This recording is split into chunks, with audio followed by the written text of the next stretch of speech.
So let's just reiterate, when we're testing our alternative being that mu is greater than mu naught, and then I'm going to specify power in terms of 1 minus beta, where beta is the type 2 error rate, then we get this equation.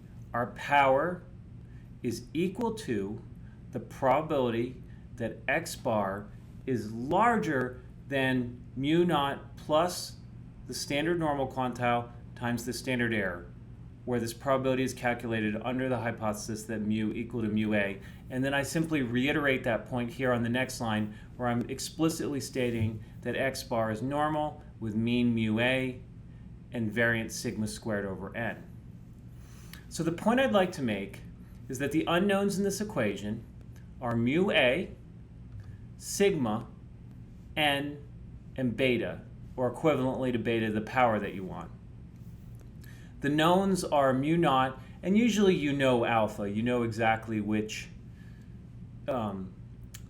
type 1 error rate that you would like.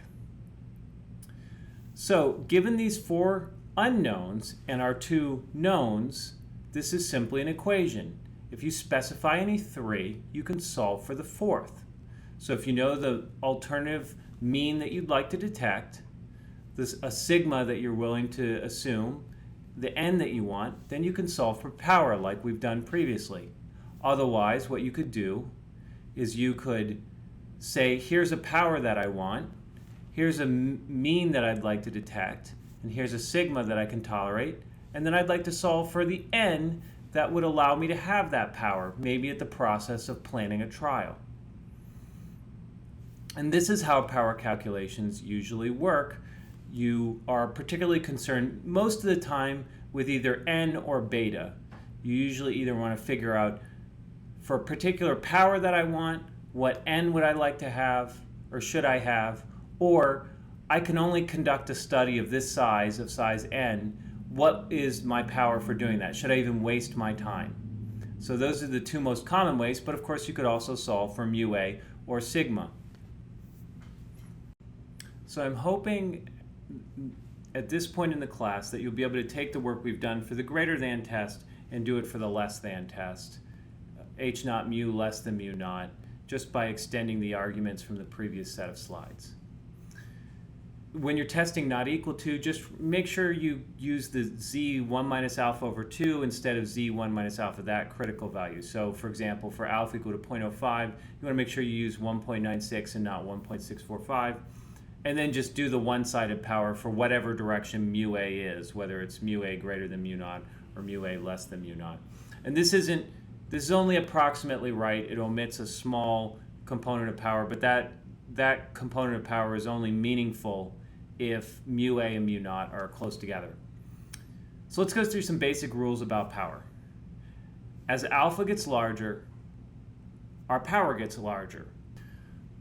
So the power of a one-sided test is greater than the power of the associated two-sided test, and we can see that by virtue of just dividing alpha by 2 in this bullet point above.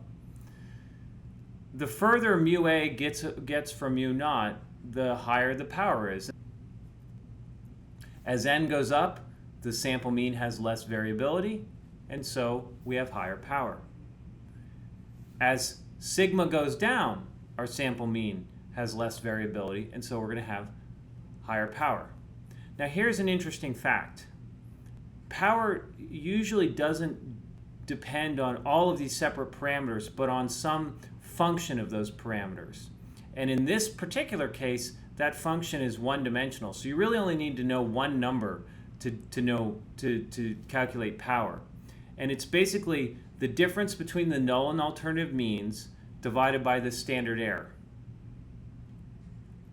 And power only depends on those things, or if you have power in this number, then you can calculate n. So this quantity, the difference in the means divided by sigma, is called the effect size. And what's nice about the effect size is it's unit free.